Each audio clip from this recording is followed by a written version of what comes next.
When I first saw the camper, it looked like a lost cause. Rusted frame, peeling paint, broken windows, and an interior that smelled like decades of damp wood and regret. Most people would have hauled it straight to the scrapyard. But I saw something different. I saw a blank canvas. I saw the possibility of transforming that tired old camper into a fully functional luxury tiny home, modern, efficient, and beautiful. The challenge? Do it with limited tools, a tight budget, and a lot of patience. The first step was demolition. You can't build something great on top of rot.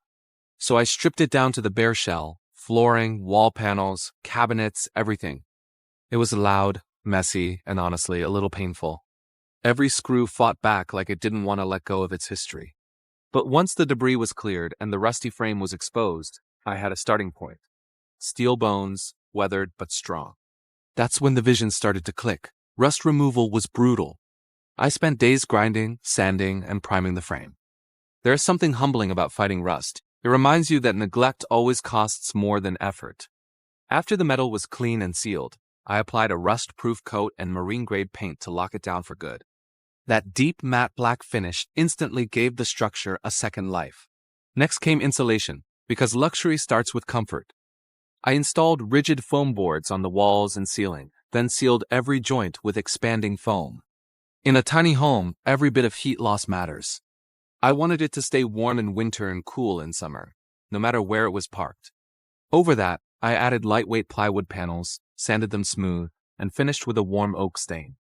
Suddenly, the space felt alive again, not like a camper, but like a home. The layout design was all about efficiency. I divided the small space into zones: a compact kitchen, a convertible bed lounge area, a tiny bathroom with a shower, and storage tucked into every corner. Every inch had to earn its keep. I custom-built foldable furniture using birch plywood multipurpose pieces that could transform in seconds. The couch folds into a bed. The dining table slides out from beneath the counter. Even the steps to the loft double as storage drawers. That's the trick with small spaces. Function must lead design. Now for the aesthetics. I didn't want it to look like a camper pretending to be a house. I wanted timeless minimalism. Light wood, soft white walls, matte black fixtures. The ceiling got LED recessed lighting with dimmers. The kitchen backsplash was made from leftover subway tiles from a friend's renovation. The countertop?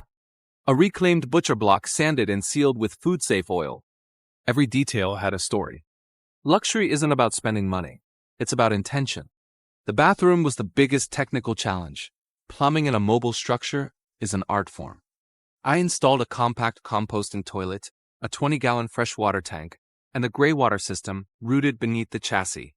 The shower ran on a small 12-volt pump connected to a propane water heater. It is not spa-level luxury, but when you stand in that shower and hear the rain hitting the metal roof, it feels like it.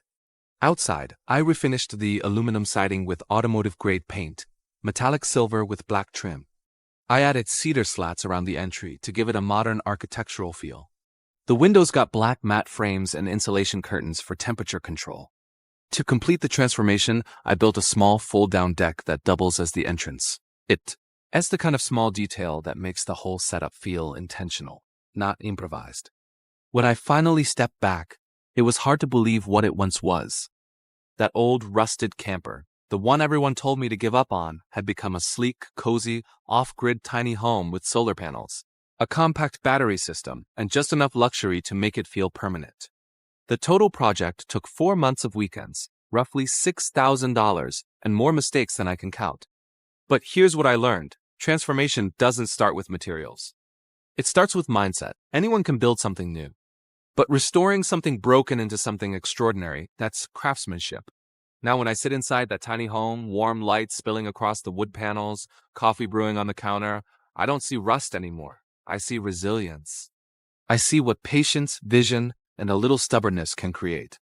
So if you've got a rusty old camper sitting in your backyard, don't scrap it. Rebuild it.